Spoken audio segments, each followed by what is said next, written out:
Hello my dear friends.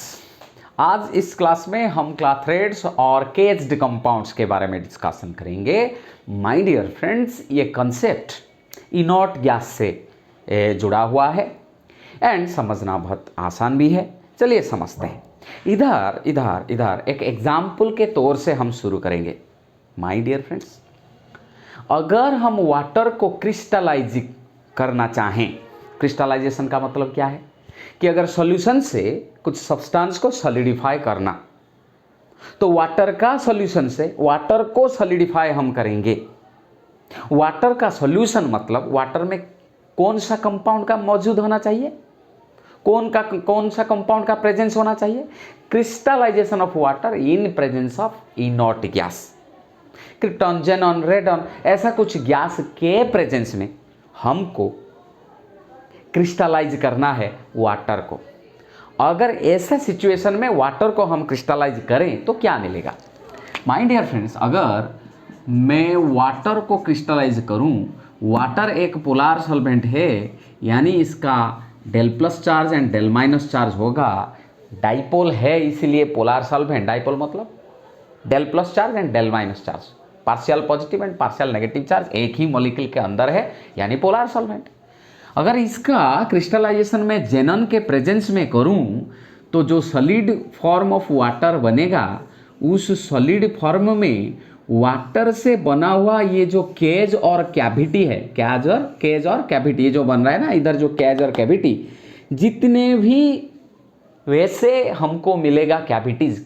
कौन देगा हमको कैविटीज? सॉलिड फॉर्म में वाटर मॉलिक्यूल, कुछ वाटर मॉलिक्यूल के अंदर जो स्पेस रहता है, इसको बोलते हैं कैविटी और केज। उस केज में क्योंकि हम crystallization of water in presence of xenon करते हैं, वो जो जेनन एटम्स है वो वाटर के द्वारा फॉर्म हो रहा केज और कैविटी के अंदर फंस जाएंगे, ट्रैप हो जाएंगे। तो कंडीशन क्या था? Crystallization of water in presence of xenon. जब solid form of water form हो रहा है, उसके अंदर जो जितने सारे कैविटीज होंगे वाटर मॉलिक्यूल के द्वारा जो फॉर्म होता है, उसके अंदर जितने जेनन आटम होंगे वो फंस जाएंगे। ये होगा crystallization of water in presence of a inert gas. Okay, so अभी हम डिस्कशन करेंगे डेफिनेशन क्या है क्लाथेट्स का। Clathrates consist of atoms and molecules of one substance called guest. दो चीज को लेके क्लाथेट्स फॉर्म होता है, एक गेस्ट एंड एक हॉस्ट। हॉस्ट बनाता है कैविटी, जिसके अंदर गेस्ट जाके फंस जाता है, बस उसको लिखा हुआ है। Clathrates consist of atoms and molecules of one substance called guest. वो गेस्ट क्या होता है? ट्रैप्ड इनसाइड द कैविटीज और केज, ये जो कैविटी और cage of the crystal lattice, जो क्रिस्टल लैटिस फॉर्म होता है ऑफ इनऑर्गेनिक और ऑर्गेनिक कंपाउंड, जो क्रिस्टल लैटिस बनाता है, जिसका लार्ज थ्री डिमेंशनल नेटवर्क में, अगर वाटर को हम देखेंगे इसका सॉलिड फॉर्म में, वाटर एक डेफिनाइट पैटर्न में पूरा लार्ज थ्री डिमेंशनल नेटवर्क में अरेंज हुआ है, तो उसको हम बोलते हैं क्रिस्टल लैटिस। वो क्रिस्टल लैटिस में और क्रिस्टल लैटिस के अंदर कुछ कैविटीज होते हैं। वो कैविटीज के अंदर क्या रहेगा? वो जो जेनन आटम है, क्योंकि हम वाटर को जेनन के प्रेजेंस में क्रिस्टलाइज कर रहे हैं, राइट। तो इस डेफिनेशन के हिसाब से जेनन बनता है हमारे लिए, क्या रे? जेनन बनता है हमारे लिए गेस्ट, जेनन बनता है हमारे लिए गेस्ट, एंड वाटर जो कैविटीज बनाता है वो है हॉस्ट। सॉरी, ये है गेस्ट, ये हॉस्ट, जिसको लिखते हैं H और जिसके लिखते हैं G, गेस्ट। ठीक है, ओके। सो अभी हम क्या करेंगे?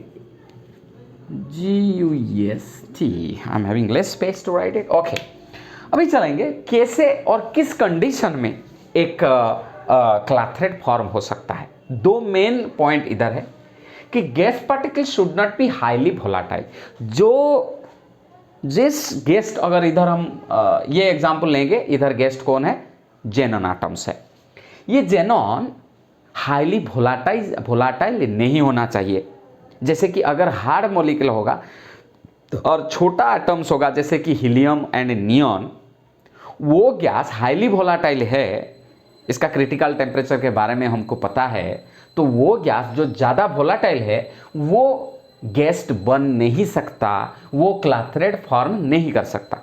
ये फर्स्ट पॉइंट है। फिर cavities of appropriate size should be present. क्या है, जेनॉन एटम का साइज ही जितना है, अगर वाटर मॉलिक्यूल के द्वारा जो फॉर्म होता है कैविटीज, उसका साइज भी फिट हो जाए तो जेनन बढ़िया सा फिट होके रहेगा, वो टाइट फिटिंग होगा तो उधर जेनन बढ़िया सा केज्ड कंपाउंड और क्लाथरेट कंपाउंड फॉर्म करेगा। ये दोनों पॉइंट वेरी इंपॉर्टेंट है, हम डिस्कशन कर लेते हैं।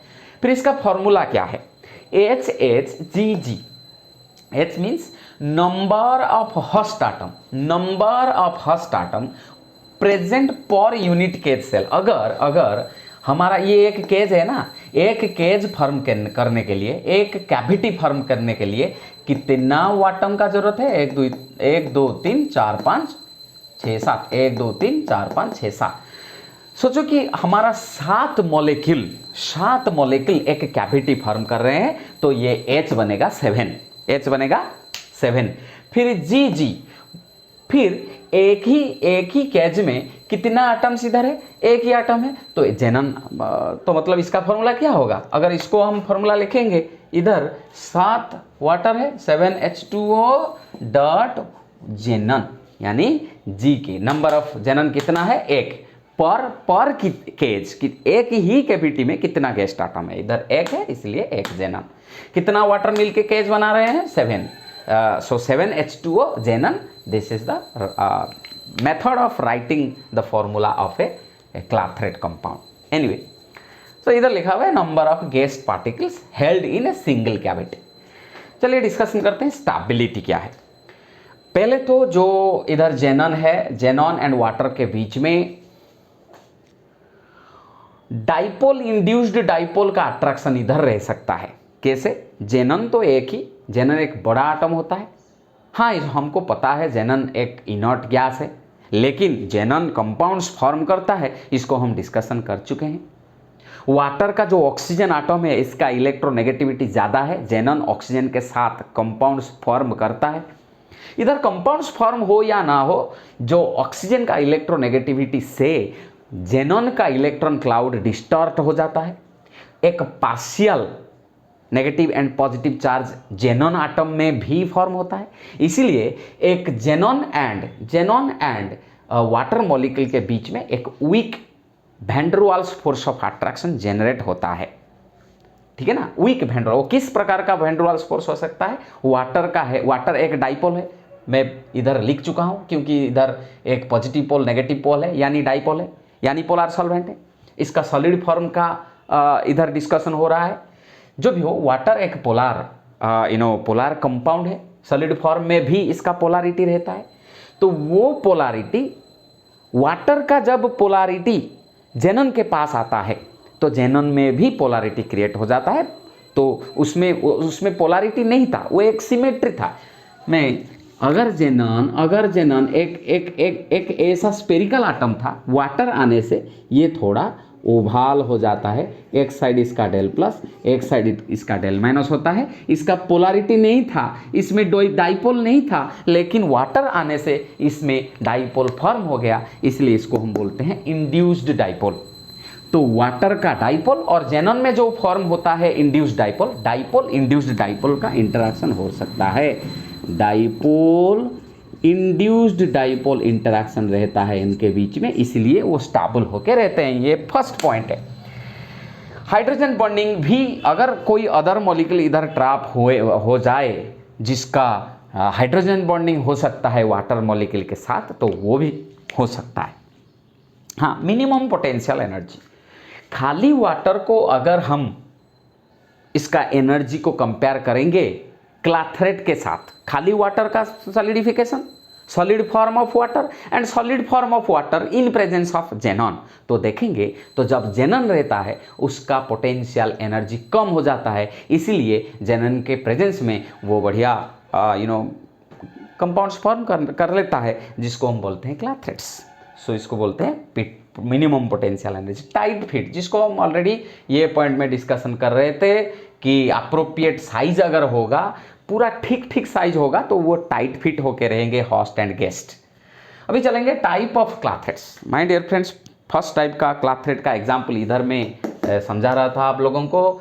टाइप ऑफ क्लॉथ्रेड्स में हम पहले गैस हाइड्रेट्स ले रहे हैं, यानी अगर वाटर का crystallization in presence of inert gas हम करेंगे, लेकिन कौन सा हम इनर्ट गैस यूज कर सकते हैं, जेनन, क्रिप्टन, आर्गन, वो होता है गेस्ट, एंड इधर वाटर है होस्ट, जिसको इधर हम डिस्कशन कर रहे थे। माय डियर फ्रेंड्स, क्यों इधर नियन एंड हीलियम के बात हम नहीं कर रहे हैं, क्योंकि वो हाईली वोलाटाइल है एंड उनका साइज बहुत छोटा है, वो फिट नहीं करते हैं उनके कैविटी में। जो भी हो, सिंपल हाइड्रेट में अगर if will crystallize water in presence of inert gases like this, then we will get simple hydrates, जिसमें हर 5.75 वाटर के द्वारा फॉर्म हो रहा कैविटी में, 5.75 के नंबर, 5.75 वाटर मॉलिक्यूल के द्वारा फॉर्म हो रहा कैविटी में एक फंसेगा क्या, एक ट्रैप होगा हमारा इनर्ट गैस। जो भी हो, तो इसका फॉर्मूला ये है सिंपल हाइड्रेट। अगर वाटर के जगह हम हैवी वाटर ले जाएं, ड्यूटेरियम ऑक्साइड D2O, तो इसको बोलते हैं heavy water hydrates. Double hydrates क्या है? डबल हाइड्रेट मतलब इधर और एक एडिशनल सब्सटेंस वाटर का क्रिस्टलाइज करेंगे, लेकिन खाली इनर्ट गैस को लेके नहीं, एक ऑर्गेनिक कंपाउंड भी उधर डाल देंगे। यानी वाटर का क्रिस्टलाइजेशन हो रहा है, लेकिन उसमें पहले से कौन कौन प्रेजेंट है? एक तो इनर्ट गैस प्रेजेंट है, दूसरा एक ऑर्गेनिक कंपाउंड है। इसलिए अगर एक ऑर्गेनिक कंपाउंड वाटर को लेके, organic compound and inert gas को लेके हम वाटर को क्रिस्टलाइज करना चाहें, तो ऑर्गेनिक कंपाउंड एंड वाटर बनाएंगे कैविटी, जिसको हम बोलेंगे हस्ट, जिसके अंदर जो कैविटी होगा, जिसके अंदर ये इनर्ट गैस ट्रैप होंगे। ठीक है। उसी तरह क्विनोल क्लॉथ्रेड में क्विनोल यानी क्विनोल को हम क्रिस्टलाइज करेंगे इसका अल्कोहलिक और वाटर फॉर्म में। क्विनोल होगा वाटर और अल्कोहल में, जिसका हम क्या करेंगे, क्रिस्टलाइज करेंगे। अगर क्विनोल क्रिस्टलाइज इधर होगा, क्विनोल के द्वारा फॉर्म होता जो कैविटी है, उसके अंदर गेस्ट फंस जाएंगे, और गेस्ट क्या होगा, आर्गन और क्रिप्टन और जेनन। इधर हाइड्रोक्विनोन है होस्ट एंड क्रिप्टन क्लॉथ्रेड्स जो बोलते हैं। हाइड्रोक्विनोन क्रिप्टन क्लॉथ्रेड में क्रिप्टन बनता है गेस्ट, यानी वो ट्रैप होता है कैविटी में, जो कैविटी बनाता है वो है हाइड्रोक्विनोन। सिमिलरली फिनोल क्लॉथ्रेड में फिनोल बनाता है कैविटी, इसलिए इसको बोलते हैं host, and argon, krypton, xenon बनते हैं guest. My dear friends, uses क्या होता है क्लॉथ्रेड कंपाउंड का? अगर हमारे पास neon, krypton, argon, xenon, neon, argon, krypton, xenon of mixture gases available है, हम हर एक मॉलिक्यूल को, आर्गन, क्रिप्टन, जेनन जो है वो, अगर इसको हम गैस हाइड्रेट बना दें, नियन फंसेगा नहीं, आर्गन, क्रिप्टन, जेनन फंस जाएंगे, ट्रैप हो जाएंगे, बस फ्री हो जाएगा कौन, नियन।